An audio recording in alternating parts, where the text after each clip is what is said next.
Taslim bo'lma. Seni yo'ling uzun va mashaqqatli bo'lishini bilgansan. Sen ertayu kech halol mehnat qilyapsan.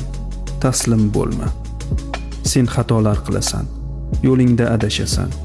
Lekin bilginki, aynan shu xatolaring tufayli sen kuchliroq bo'lib qaytasan.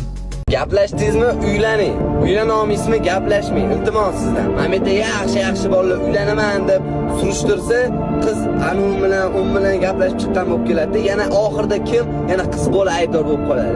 Mana shu narsani men har doim aytib tushuntira olmayman. Nimaga ko'zimizni ochmayapmiz? Ayb emas, rostdan ham bundoq qaraysiz, o'g'il bolada emasmi? Ba'zi bir erkaklarda emasmi ayb? 5, 4, 6, 7 yil gaplashadi bitta qiz bilan, ya oxirida nima bo'ladi?